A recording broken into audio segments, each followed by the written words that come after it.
Oke, kita lanjutkan kembali perbincangan. Bang Petrus, boleh ditanggapi pernyataan dari Pak Arianto dan kabarnya juga dari sisi Roy Suryo sama Bang Rismon ini sudah mempersiapkan 2 laporan lagi ya, selain yang kemarin ada pelaporan juga di Polda DIY. Ya, jadi memang laporan itu bakal muncul masih banyak. Nggak akan ada habisnya. Ya, jadi terkait dengan tadi seperti dikatakan oleh Pak Jenderal Arianto, mengenai bukti-bukti yang sekarang dikuasai oleh Pak Roy Suryo, Pak Rismon, mungkin juga Dr. Tifa, ini kan bagian dari strategi. Karena ya namanya juga bukti begitu itu kan dokumen pihak lain yang dipercayakan kepada mereka. Sehingga penggunaannya harus betul-betul tepat. Ya, tepat sasaran, tepat waktu. Jadi tidak mungkin untuk ditunjukkan secara sembarangan. Ya, sehingga kita harapkan nanti pada saat penyidikan ketika pemeriksaan itu mengarah kepada para terlapor ini, disitulah mungkin menjadi bahan untuk diperlihatkan. Ya kalau perlu disita. Supaya benar-benar dipegang oleh penyidik untuk diproses dan diteliti dari antara yang didapat dari pihak terlapor dan yang didapat dari pelapor atau pengadu Pak Jokowi untuk diuji. Nah, jadi ini bagian dari strategi karena kasus ini kan dari sekian banyak laporan, baik laporan dari pihak Pak Jokowi dan atau yang mendukung Pak Jokowi, kemudian dari laporan masyarakat yang menuntut pengungkapan ijazah ini sebagai palsu, itu kan tanggapan Polri kan berbeda. Kalau dari pihak masyarakat yang melapor soal ini palsu, itu seperti dipimpong. Ya nggak bisa dibuat LP, ya akhirnya kan masuk ke Dumas. Nah, kalau masuk ke Dumas itu kan buat masyarakat yang melapor, ini dinilai sebagai ini dianggap, ya ini KW2 ini. Nah, laporan asal-asalan, ya udah di Dumas saja supaya Jadi masyarakat tidak akan puas. diproses gitu ya? Diproses tapi ya jalannya tersendat-sendat, gitu. Oke, baik. Bang, yang cukup menarik adalah tadi Bang Rifai sempat menyampaikan bahwa kalau misalnya ingin menyelesaikan dan permintaan maaf mungkin akan dipertimbangkan begitu. Sempat memikirkan ke arah sana gak sih teman-teman dari Roy Suryo dan kawan-kawan? Ya karena berangkat dari yang diperjuangkan ini adalah kepentingan umum, sehingga memaafkan itu menjadi prioritas yang terakhir, di ujung. Prioritas pertama ini harus clear dulu. Oke. Baik. Sempat ada pernyataan juga bahwa ketika menunjukkan ataupun sudah melihat ijazahnya juga akan selesai kasusnya. Sekarang masih berlaku apa enggak? Apa lanjut terus jadinya sekarang nih? Ya tergantung dari penyidik nanti, karena ini kan sudah di tangan penyidik. Kalau penyidik anggap bahwa cukup dengan memperlihatkan lalu selesai, apalagi ini delik aduan, jadi semua tergantung Jokowi. Tapi Pak Jokowi sempat menyatakan akan menghadirkan ijazah asli di ruang persidangan. Ya, jadi perkara ini lanjut atau tidak, karena ini delik aduan, pengadu yang menentukan. Ya, sekalipun besok mau divonis, Jokowi bilang stop, saya cabut. Selesai. Bahwa nanti selesai itu baru diakhiri dengan saling memaafkan, cipika-cipiki, ya itu soal lain. Gimana Bang Rifai, gimana? Oke, ya memang gitu. Jadi saya sempat sampaikan, ini fakta ya. Di waktu saya menerima kuasa, secara khusus beliau bertanya ke saya, Mas Rifai, ini kalau di tengah jalan misalnya saya mau bercabut, hentikan bisa nggak? Saya jawab, karena ini delik aduan, maka Bapak bisa cabut kapanpun. Sekalipun juga ada pasal yang delik umum, seperti yang 32 dan 35, sekarang juga dikenal ada sistem RG, Restoratif Justice. Bahkan beliau mendalam itu. Oh di mana diatur Restoratif Justice? Sampai saya curhat juga ya, ini RG ini diatur sekarang ini masih sektoral. Tapi tiga-tiganya beda. Pesertanya beda-beda. Ini perlu ada PP nih. Sayang di zaman Bapak belum sempat PP-nya terkejar. Nah, tapi kembali begini. Kemarin digelar perkara khusus, saya coba mengkonfirmasi lagi. Oke. Setelah kita memaparkan banyak hal, karena dari teman-teman TPW menanyakan ijazah asli, saya tanya. Di dalam forum dan di Bapak juga dengar sendiri Pak ya, ada Komnas HAM, Ombudsman, Kompolnas, DPR. Saya bertanya, 2 kali saya tanya dan semua nih. Andai kata ijazah saya tunjukkan sekarang, ya, apakah ada yang menjamin di ruang ini perkara selesai. Berakhir. Sesuai permintaan nih. Tunjukkan. Diam semua. Saya ulang lagi kedua kali. Karena selama ini beredar dua seperti itu. Saya mau denger nih. Kalau saya tunjukkan sekarang, ya. Berakhir nggak nih kasusnya ini? Bisa berhenti nggak? Ya. Diam semua, Pak. Ya mau gimana gitu kan. Jadi kadang ya kita kembali lagi ini benar atau enggak hanya sekedar melempar-lempar gitu ya. Hanya membawa framing-framing buat masyarakat gitu ya. Sehingga saya pikir ya sudah. Kita pun tidak bisa bicara apa-apa kan. Karena semua perkembangan pun kami lapor. Ya. Begini adanya dan tidak lama kan beberapa hari kemudian naik ke penyidikan. Tapi menurut saya ini juga masih panjang lah prosesnya. Penyidikan masih beberapa bulan tentunya, tidak bisa secepat mungkin juga Pak. Masih juga menjadi pembahasan di ruang publik. Masih menjadi pembahasan gitu ya, dan apa namanya, setelah itu juga masih ada proses persidangan. Jadi menurut saya biarkanlah proses hukum berjalan secara fair, transparan gitu ya, dan kita mencari kebenaran. Ya, karena intinya sih itu. Ya, kebenaran itu harus diwujudkan. Karena buat Pak Jokowi juga penting. Ya, kembali lagi tujuan Pak Jokowi melapor dua. Satu, agar nama baik dan kehormatannya bisa dipulihkan, ya, dan itu harus ada pernyataan dari pengadilan. Lalu kedua, agar soal ijazah ini clear. Kalau asli dikukuhkan oleh pengadilan. Nggak berlarut-larut ya. Dan kita masyarakat juga penasaran. Karena sekarang bagaimanapun pecah pendapat. Betul. Buat yang benci Pak Jokowi mah, mau diputuskan pengadilan asli juga dia nggak percaya. Pasti dia bilang, ini hakimnya cawe-cawe. Karena di kasus Pak Menteri pun sudah dituding-tuding hakimnya. Oh keras mereka menuding. Gitu ya. Padahal apa urusannya? Pak Jokowi dengan yudikatif ya, nggak mungkin bisa mentouch gitu kan. Betul. Apalagi sekarang gitu lah.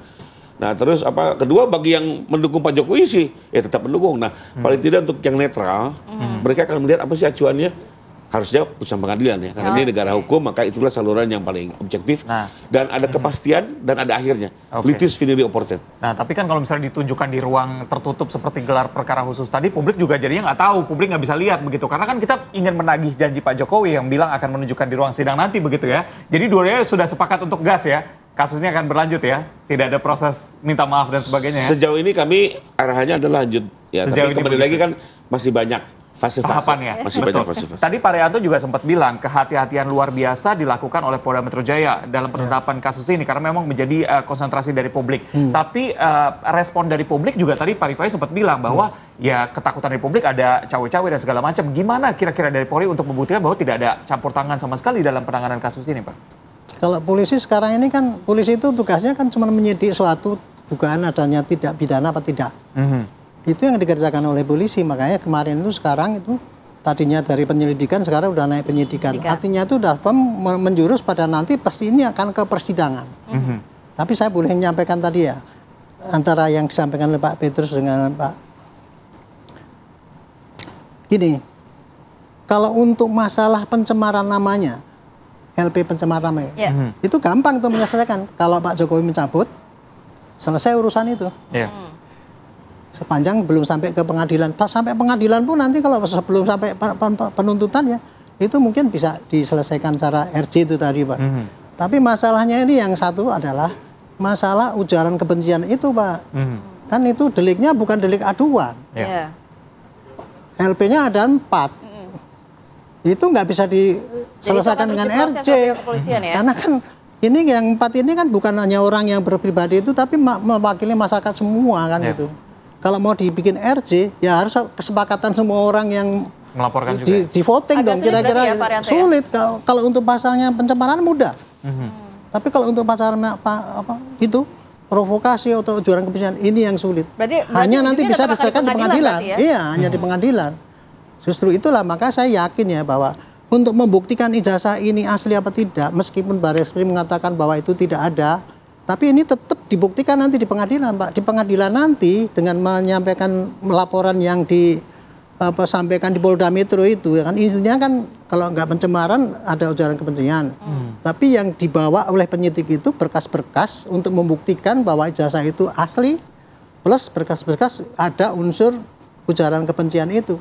Disitulah nanti akan diperiksa di hakim. Makanya estimate saya nanti hakim dalam membuktikan ijazah itu palsu apa tidak, itu saya kira hakim dengan pengalaman-pengalaman yang dulu-dulu itu ya, bahwa kalau nggak dihadirkan, nggak dibuktikan dan anggapnya hakimnya itu didikte oleh Pak Jokowi. Saya yakin kira-kira nanti buktinya akan dibuktikan di situ Pak, yang asli yang disita dari Pak Jokowi, kemudian dibandingkan dengan yang asli yang dibawa Pak Roy itu yang 5 besok ini. Iya. Itu kira-kira begitu, Pak, untuk meyakinkan bahwa itu benar-benar fair gitu ya. Iya. Ya, mudah-mudahan kayak gitu. Jadi intinya ini kasus kalau pencemaran bisa aja selesai. Tapi kalau untuk ujaran harus nanti di pengadilan. Apakah nanti diputus bebas atau apa dia kira-kira itu endingnya. Bang Petrus, terakhir masih panjang ternyata ya Bang ya. Walaupun nanti yang pencemaran, misalnya Pak Jokowi memaafkan, bisa cabut laporan, tapi yang laporan lainnya belum tentu nih. Berarti masih akan ke pengadilan nantinya? Ya, sebetulnya pasal-pasal lain itu kan pasal yang terkait dengan pencemaran itu. Jadi kalau kasus pencemaran sebagai perkara pokok dicabut, maka dengan sendirinya yang lain juga ikut tercabut juga. Karena pasal 32, pasal 35 itu kan tidak bisa dilepaskan dari tuduhan mengenai pencemaran nama baik melalui informasi dan transaksi elektronik. ITE ya. Atau dengan pasal 27A sebagaimana disebutkan di dalam laporan itu. Jadi menurut kami ya kalau misalnya pihak pengadu pada titik tertentu menyatakan dia mencabut, tentu ya tercabut dengan sendirinya. Karena pasal 32 dan 35 yang merupakan delik biasa yang harusnya dibuat terpisah ini disatukan dengan pengaduan tentang pencemaran nama baik yang merupakan delik aduan. Yeah. Nah, kalau mau dipisah mestinya kan dibuat terpisah. Tapi karena ini dia melekat di dalam, jadi kalau itu dicabut ya itu juga harus lepas. Kecuali dalam teknis ke depan penyidik membuat pemisahan. Sehingga waktu penyelidikan kan kita tanya ke penyelidiknya, Pak, ini laporan delik aduan, tapi kenapa ada nempel pasal 32, 35? Nah, penyelidik bilang, ya kita nggak tahu, karena ini kan memang dilaporkannya seperti ini. Gitu. Kita udah persoalkan, karena laporan adalah pengaduan itu tentang penghinaan atau pencemaran nama baik, masuk kategori delik aduan. Tetapi ada pasal lain yang merupakan delik biasa, nempel di situ. Gimana Pak Arianto tanggapannya? Ya kalau yang namanya pencabutan itu kan LP yang dicabut. Masalahnya kan yang di Polda Metro itu kan LP-nya ada 6. Yang dari Pak Jokowi cuma Bapak, saya nggak tahu satu ya, cuma satu. Yang lainnya itu LP dari orang lain. Yeah. Kalau orang lain ini laporannya bukan pencemaran, pasti langsung bunyinya provokasi, ujaran kebencian, menimbulkan perpecahan, itu pasti kayak gitu. Nah, tadi kalau dicabut kan cuma satu LP. Ini masih ada 4 LP. Masih lanjut. Itu yang saya bilang susahnya itu kayak gitu. Gitu. Tapi saya lihat ini sepertinya digabung jadi satu perkara. Iya, SPDP-nya jadi satu. Itu jadi saya nggak tahu. Cuman LP-nya kan itu banyak. Itu dia. Kalau yang namanya pencabutan kan pencabutan LP, bukan pencabutan SPDP kan. Itu. Oke, baik. Bang Rifai mau menanggapi? Ya, buat kami sih, kami hanya tetap fokus pada LP yang kita hadapi, bahwa ada 3 LP lain. Ini kan bagian dari reaksi masyarakat ya. Saya juga tidak bisa bilang bahwa pasti mereka akan ikut kalau kami berdamai atau tidak gitu ya. Dan mungkin satu lagi yang perlu dipahami juga, selain perkara ini, Pak Jokowi itu hanya baru mengajukan 1 LP. Iya. Sementara berarti nanti akan bertambah ya Bang? Sementara dari pihak sebelah sudah 2 LP dan 2 gugatan. Ya, jadi kalau dibilang kami reaktif enggak gitu ya. Kami pun mengajukan LP itu tidak lain kok, bukan untuk mempidanakan atau apa, bukan lawan Pak Jokowi lah mereka ini ya. Bahkan Pak Jokowi menggunakan kata kasihan di depan baris krim itu kan. Saya kasihan sebenarnya. Tapi memang saluran hukum satu-satunya adalah itu. Untuk betul-betul nanti mencari kebenaran. Ada katanya 5 bukti, kita adu lagi lapor nanti dengan secara analog, saya dukung gitu ya, agar terang benderang semua.